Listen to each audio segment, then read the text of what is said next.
comemorando 86 anos de vida, 74 de batismo. Deus abençoe. Muito bem. Tomara que isso seja genético, né, Vera? É isso aí. Tá bom. Muito bem.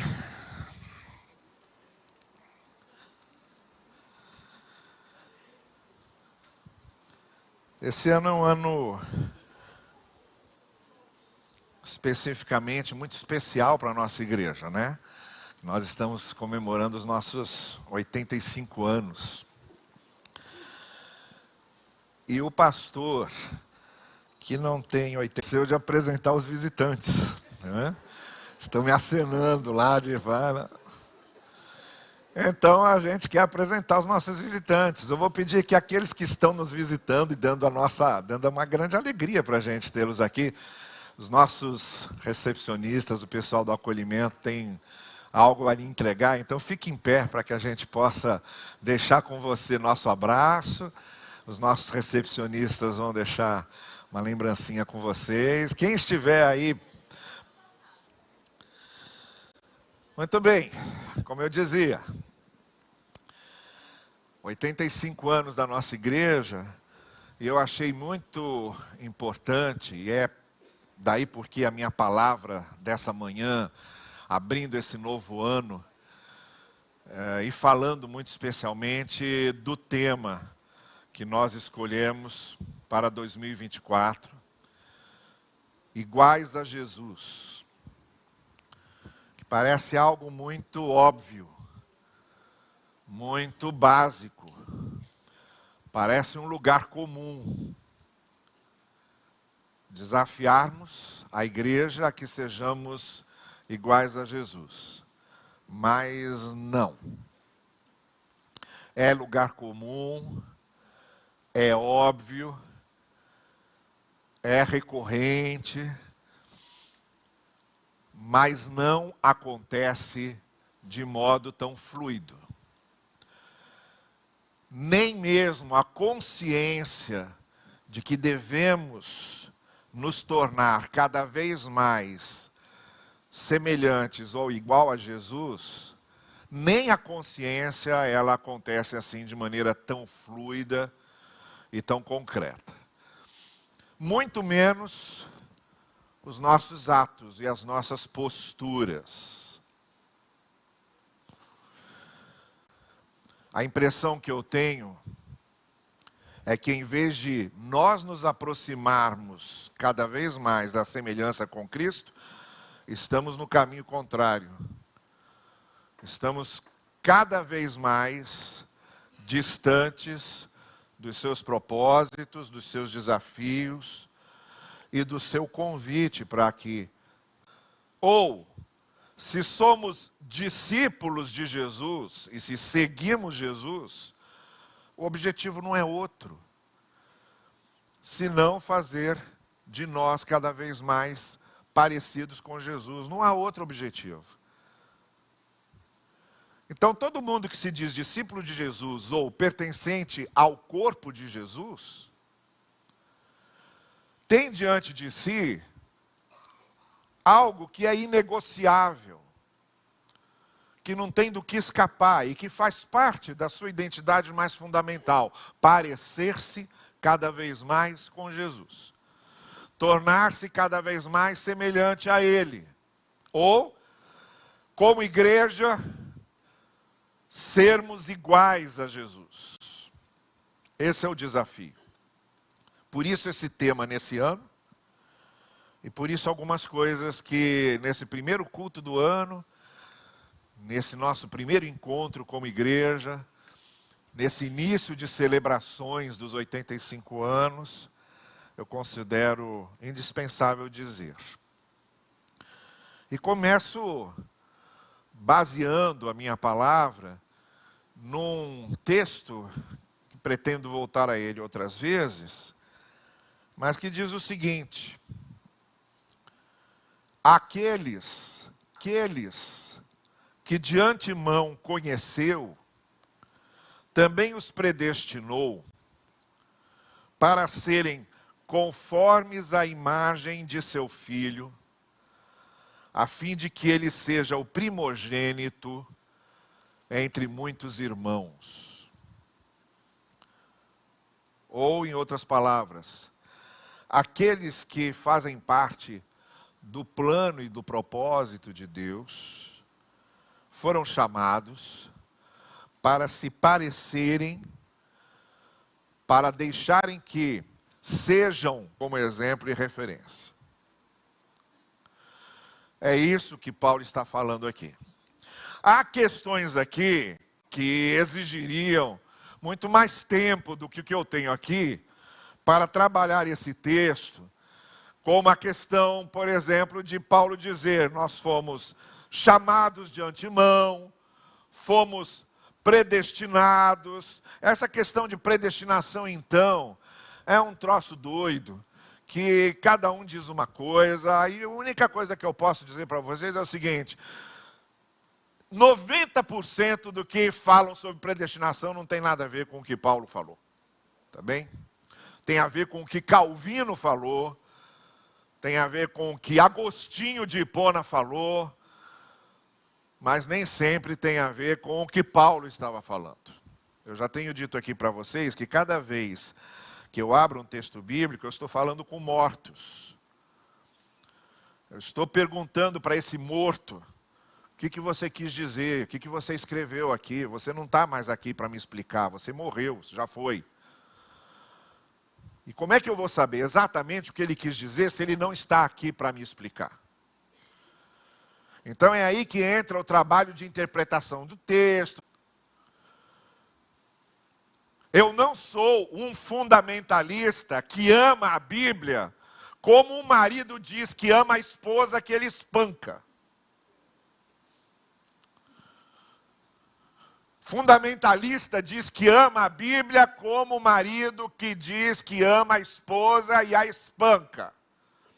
A maior prova de amor à Bíblia é respeitar o que o texto está dizendo. Então eu preciso ter muito cuidado. Por amor à palavra e por respeito à palavra, eu tenho que ter muito cuidado com o que eu digo sobre o texto. E esse caso de predestinação é uma dessas coisas. Estão cheios de Calvino na cabeça, estão cheios de Agostinho na cabeça. Mas a ideia de predestinação se distancia do que a teologia, muito especialmente a teologia reformada, tem dito.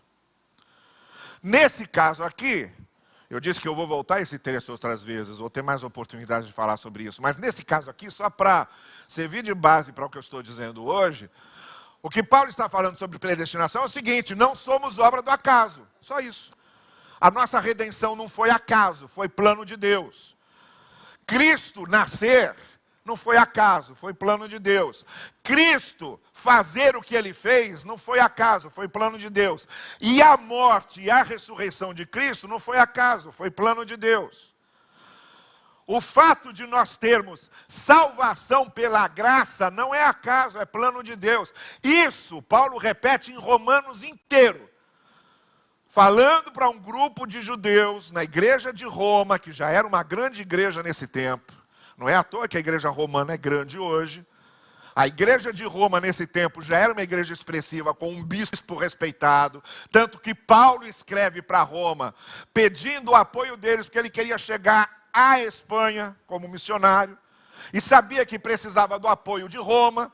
Por isso essa carta enorme, explicando detalhadamente o que ele cria e o que ele ia pregar, para o bispo de Roma e para a igreja de Roma se sensibilizarem para o ajudar na sua missão de chegar até a Espanha.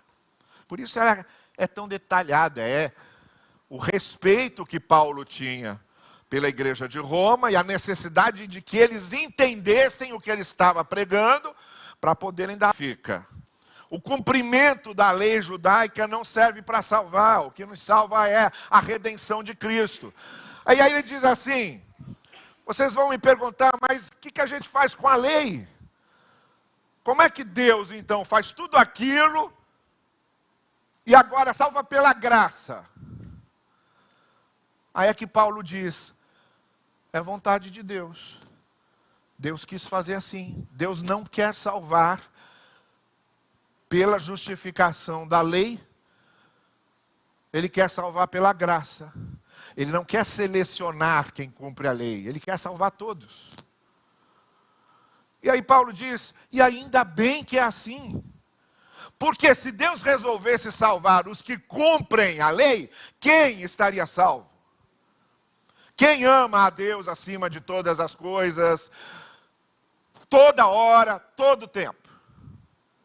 Quem ama o próximo como a si mesmo, toda hora, todo tempo? Quem pode ser salvo pelo cumprimento da lei? Então Paulo diz, olha, o fato de nós sermos salvos pela graça não é um acaso, não é que aconteceu. Deus quis nos salvar pela graça, por isso Ele enviou Jesus Cristo. A lei não serve para salvar. Ninguém passa nesse crivo.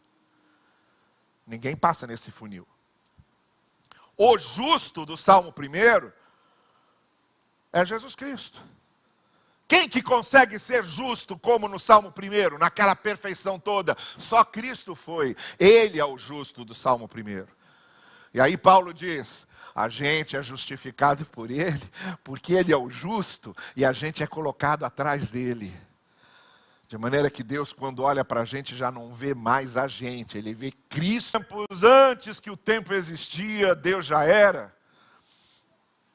Então Ele resolveu que vai nos salvar pela graça. É uma predestinação de Deus nos salvar pela graça. É o que Ele resolveu fazer por amor e por misericórdia. Nós não escolhemos isso, nem somos salvos pelos nossos méritos, mas somos salvos porque Deus resolveu nos salvar pela graça, enviando Jesus para nos trazer essa redenção. É isso.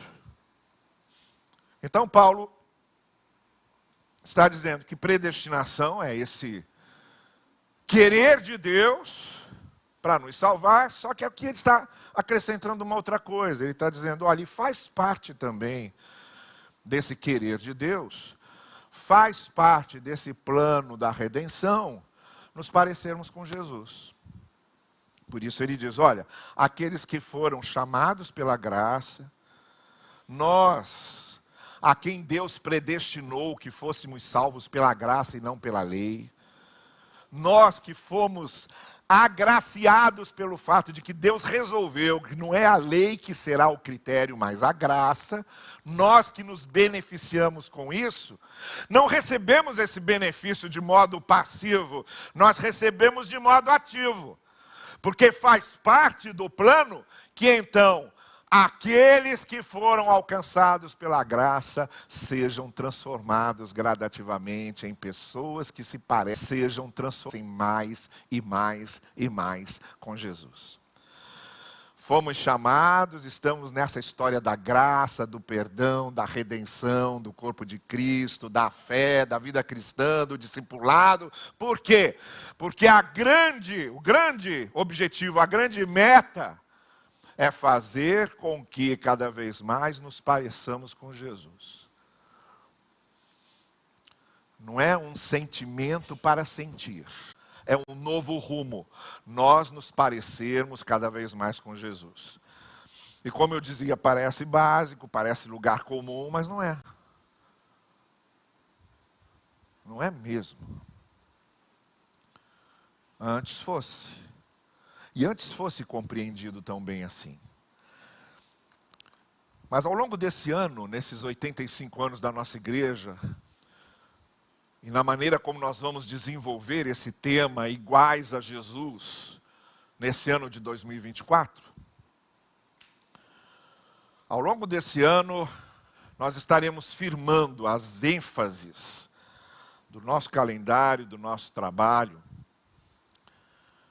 nas 5 maneiras como Deus produz em nós essa semelhança com Cristo e como Jesus se torna referência para nós em 5 dimensões da vida. Primeiro, na área da convicção.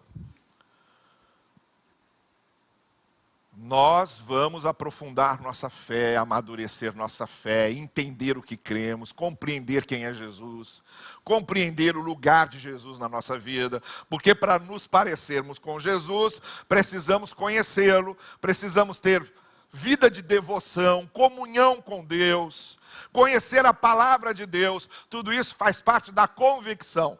Não tem como nós nos parecermos com Jesus sem essa convicção. Não tem como nós nos parecermos com Jesus sem essa convicção interior, essa convicção da mente, essa convicção do coração a respeito da nossa fé. Então tudo começa na convicção. Em seguida vem a conduta, que é a nossa maneira de andar, que é a ética, que são os valores, são os princípios de vida, é como andamos, é a conduta da nossa vida.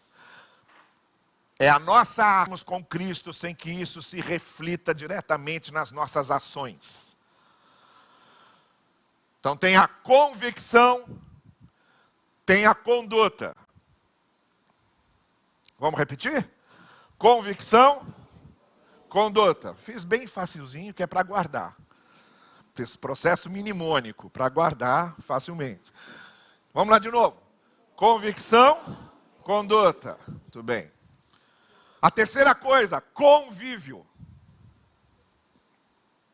Não há como nós nos parecermos com Cristo sem que isso se traduza nos nossos relacionamentos, na maneira como eu trato o outro, no lugar que eu dou ao outro na minha vida, no respeito à dignidade humana, na maneira como eu sou misericordioso, como eu perdoo, como eu dou uma nova chance, como eu reconcilio, como eu reato. O convívio faz parte de nos parecermos com Cristo, porque Cristo foi especialmente uma pessoa que conviveu, muito especialmente conviveu exatamente com aqueles que eram desprezados, marginalizados, esquecidos. Estava no meio deles, convivendo com eles, levando a luz do Evangelho a eles. Enquanto a religião oficial, estrutural e institucional os desprezava e esquecia, Jesus estava no meio dele. Que a gente saiba, Jesus foi ao templo de Jerusalém 3 vezes durante o seu ministério. Uma vez por ano, na época da Páscoa. Ele não era um frequentador assíduo do templo de Jerusalém. Que a gente saiba, Jesus não fazia parte do sacerdócio dentro de sinagoga. Pelo contrário, cada vez que Jesus entrava numa sinagoga, causava um problema ali, tinha que sair correndo. Ele vivia nas aldeias, nas cidades. Ele era a pessoa que convivia, principalmente convivia. Então, o convívio é outra dimensão da nossa vida em que nós nos parecemos cada vez mais com Cristo, sim. É necessário, porque o nosso convívio só será cada vez mais sadio em casa, fora de casa, na vizinhança, com colegas de trabalho, com a igreja, quanto mais parecidos nós somos com Cristo. Então vamos de novo. Convicção, conduta, convívio. Então presta atenção, Titio vai falar uma quarta coisa. Convicção não tem se não começa aqui dentro. Conduta não tem se não se transforma em gesto. Convívio não existe semelhança com Cristo se isso não se qualifica no nosso convívio com os outros. E a quarta coisa, confronto. A vida do discípulo é uma vida repleta de confrontos e conflitos. Estamos sempre lidando com questões de confrontos e conflitos. É o confronto contra o mal, é o confronto contra a injustiça, é um confronto contra tudo que despreza o ser humano, é um confronto contra a arrogância, o orgulho, é um confronto contra a violência, a vingança. Como Jesus esteve. De vez em quando, a gente lendo os evangelhos tal, depara lá com Jesus, em confronto com os fariseus, em confronto com os saduceus, em confronto com seus acusadores, em confronto com aqueles que não conheciam e o que ele queria e distorciam o que ele queria, em confronto com as tentações, em confronto com as perseguições, em confronto com as incompreensões. A vida cristã é uma vida de confrontos. E muito especialmente confrontos contra aquilo que vai em sentido contrário a questões muito preciosas para a fé cristã, que é a graça de Deus. Paulo teve confronto, a carta aos Gálatas é um confronto direto, bélico, de Paulo contra aqueles que estavam desprezando a graça. Foi um confronto direto com Pedro, que queria centralizar tudo no templo de Jerusalém, enquanto Paulo queria abrir o horizonte. Pedro, que dizia que Cristo tinha vindo só para os judeus, enquanto Paulo queria mostrar que Cristo tinha vindo para o mundo inteiro, para os gentios. Pedro dizendo que quem era gentil, Pedro dizendo que Paulo dizendo não precisa. Pedro dizendo que quem era gentil e quisesse se tornar cristão, tinha que guardar sábado. E Paulo dizia, não precisa. Ninguém precisa seguir a Cristo sendo igual ao judaísmo. E Pedro não entendia isso. E na carta aos Gálatas, Paulo mostra como eles tiveram lá um bate-boca grande. Confronto de Paulo contra os que queriam diminuir. Essa referência, ele que foi tentado, ele que foi perseguido, ele que foi incompreendido. Essa referência, ele que foi tentado, ele que foi perseguido, ele que foi incompreendido, ele que foi abandonado. Se ele não for nossa referência para os nossos confrontos, a gente não consegue vencer nossos confrontos. Então, iguais a Jesus. Vamos lá? Na convicção, na conduta, no convívio, no confronto. E na última coisa, no compartilhamento. A gente tem a convicção, a gente transforma isso numa conduta prática, numa vida prática. A gente reflete isso no nosso convívio. A gente tem Jesus como referência para os nossos confrontos e conflitos. E finalmente, Jesus nos serve como referência para nossa missão de compartilhar, de dividir com os outros aquilo que nos chegou, de proclamar aos outros a graça que conhecemos, de testemunhar diante dos outros o evangelho que conhecemos. Faz parte de sermos iguais a Jesus, termos a consciência de nossa missão a cumprir é de todos, não é só do missionário que está falando aos povos não alcançados, é nosso aqui, porque o evangelismo, o testemunho do evangelho, ele acontece nos nossos microconvívios. Que as pessoas vejam em nós sinais de Cristo, que vejam em nós as marcas de Cristo. É para isso que somos chamados a nos parecer com Cristo. Tem o seu lugar, são importantes, mas não é só isso que é evangelismo. Testemunhar do evangelho, compartilhar o evangelho é todo dia e em todo lugar em que estamos, não com um discurso religioso, perturbando as pessoas com um discurso de religião o tempo todo, mas mostrando às pessoas as marcas de Cristo que estão em nós.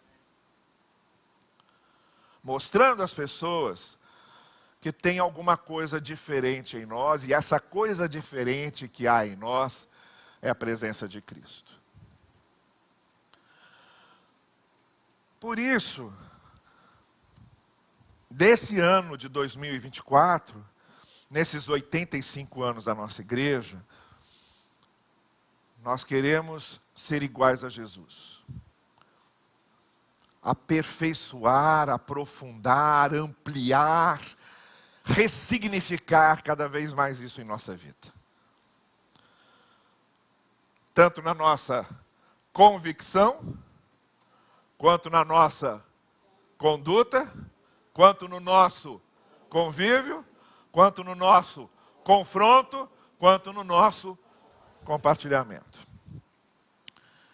Os líderes da igreja vão receber, todos os líderes da igreja, coordenadores, vão receber um texto meu a partir de hoje, com um resumo de tudo isso que eu estou dizendo aqui, e também com as pautas principais da nossa igreja para esse ano de 2025, na comemoração dos nossos 85 anos, 2024, na comemoração dos nossos 85 anos.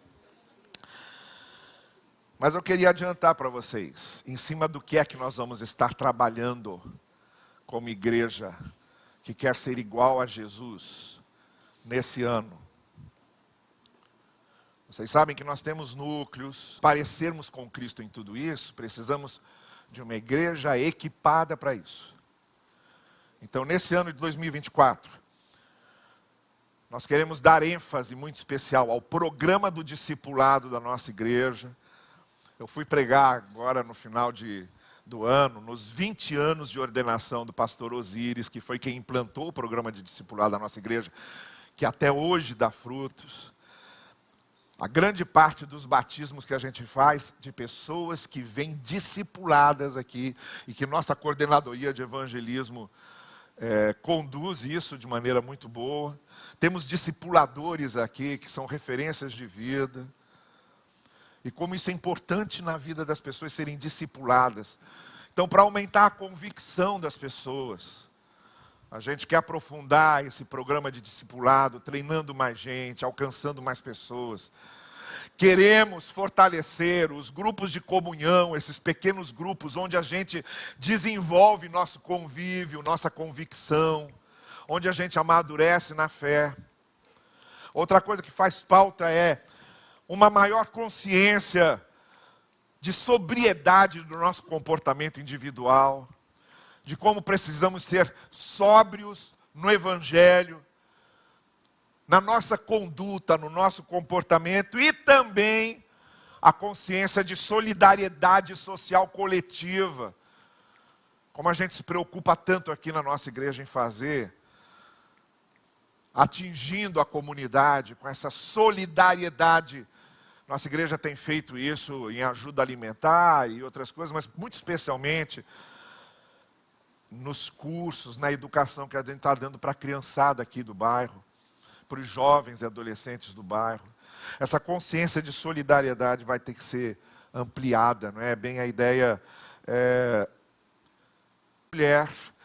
Nós vamos fazer um programa de rodas de conversa sobre violência contra a mulher, para conscientizar mulheres dos seus direitos, conscientizar mulheres para saberem identificar quando há violência contra elas, que caminhos percorrer, e tentar ampliar isso para a nossa comunidade, com rodas de conversa aqui, para que nos tornemos auxílio mais direto dessas pessoas, na situação de violência que muitas vezes estão vivendo dentro de casa e nem sabem. Outra pauta nossa, fortalecimento dos laços familiares. Isso tem a ver com convívio. Eu disse que nossa coordenadoria de família, por exemplo, está voltando agora com o retiro de casais. Nós vamos ter uma série de programações já previstas, mas que tem esse objetivo de fortalecer os laços familiares e interpessoais. Outra coisa que faz parte da nossa pauta, a promoção dos desafios missionários, como eu disse. Nosso testemunho não pode se reduzir só aqui, ao que vemos. Tem que ir lá onde também não vemos. Através da obra missionária. Nossa pauta nesse ano, quer aperfeiçoar tanto a ambientação física, a gente quer retomar todas aquelas melhorias que começamos aqui com a reforma do templo, outros lugares para melhorar a ambientação da nossa igreja. Isso tem a ver, sim, com convívio, tem a ver com melhoria de espaço, não só físico, mas também o acolhimento fraterno. O pessoal do acolhimento que está com planos para esse ano, para nós não só darmos um ambiente físico agradável, mas também para que as pessoas se sintam acolhidas aqui. Faz parte da nossa pauta desse ano, um engajamento mais abrangente. Faz parte da pauta das nossas preocupações nesses 85 anos, estarmos presentes de maneira muito eficaz com os dois extremos da vida.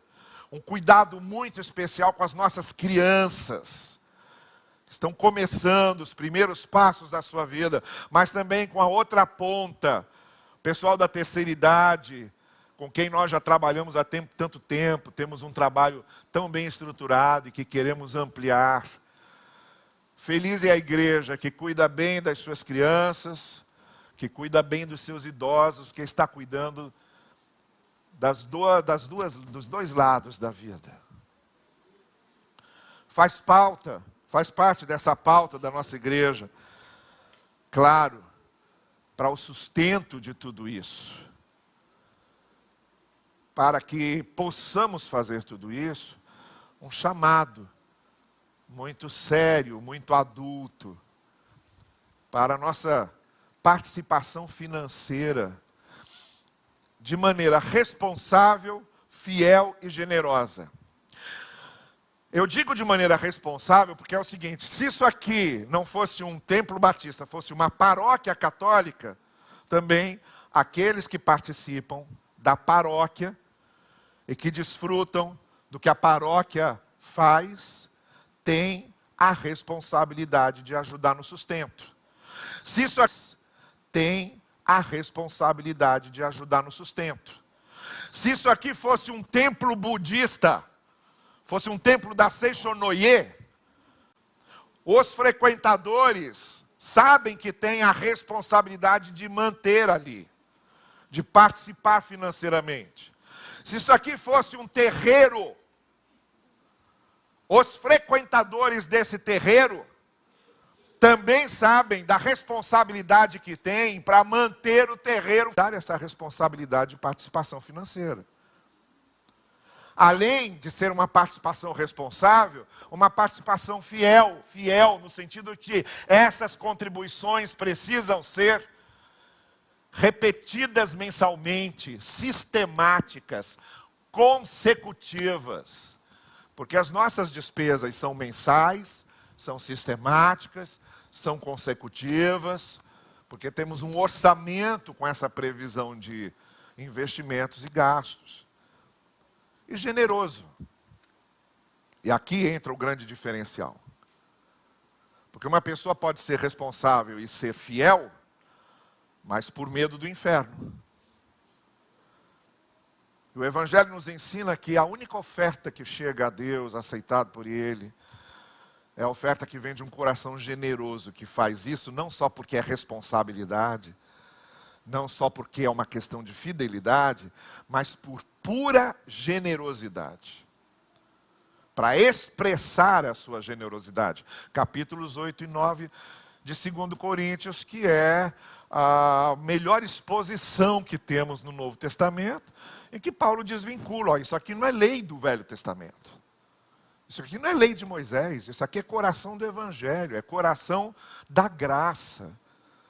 Então só vale se tiver generosidade, se for feito de forma generosa, como Deus foi conosco. Os líderes da igreja vão receber o resumo dessa minha palavra com toda essa pauta, é em cima dessa pauta que nós vamos trabalhar nesses 85 anos da nossa igreja. E eu quero terminar então fazendo referência a duas coisas. Quando a gente fala em sermos iguais a Jesus, eu queria usar como exemplo disso duas situações. Eu disse que ser igual a Jesus, qualquer outro motivo, esqueça. O único motivo que deve fazer de nós seguidores de Jesus é porque queremos ser iguais a Ele. É o que Ele espera. Se você perguntar para Jesus, por que você quer um monte de seguidores? Para ficar ao seu redor dizendo, como você é maravilhoso, como você é maravilhoso. Ele não precisa disso. Ele sabe quem Ele é. Para ficar ao lado dele cantando e pedindo, nos abençoa, nos abençoa, nos abençoa, Ele também não precisa disso. Ele é amoroso, Ele sabe de tudo, Ele sabe o que precisamos. O único motivo pelo qual Jesus quer seguidores é para que nós desejemos nos parecer com Ele. O resto tudo Ele dispensa. E aí é que entram as duas situações que eu quero mencionar antes de encerrar a minha palavra hoje. A primeira é um exemplo nosso, da nossa área, do nosso campo, das nossas plagas. David Livingstone foi um missionário inglês que atuou no século XIX em vários lugares do continente africano. A missionária inglesa enviou um outro missionário para substituí-lo numa daquelas regiões em que ele trabalhou. Esse missionário, querendo pegar leve, chegar de manso, ele falava para eles assim, olha, eu vim falar para vocês sobre um homem que veio ao mundo e que falava da graça de Deus, do amor de Deus, do perdão de Deus, e mostrava isso com a...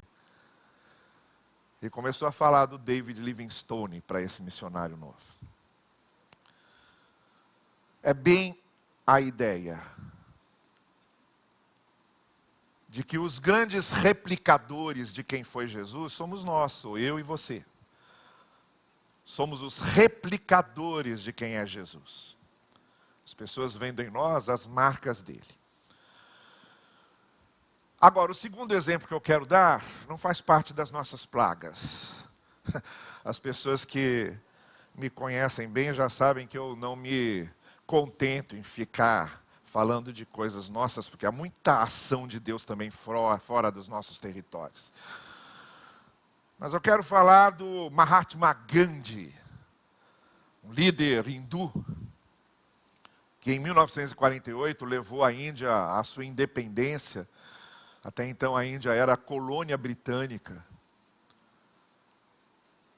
E ele estabeleceu um plano de não violência para conduzir a Índia à sua libertação política. Mas logo depois, em 1948, quando a Índia se tornou independente, os paquistaneses, você tinha os hindus e você tinha os islâmicos.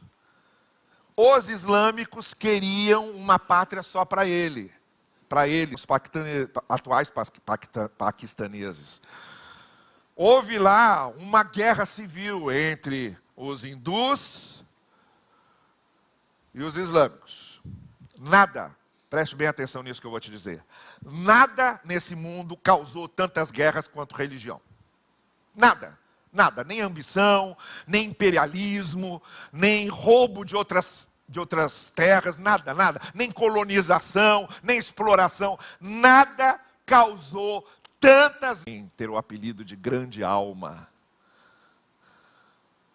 Talvez o máximo que eu conseguisse fosse grande nariz.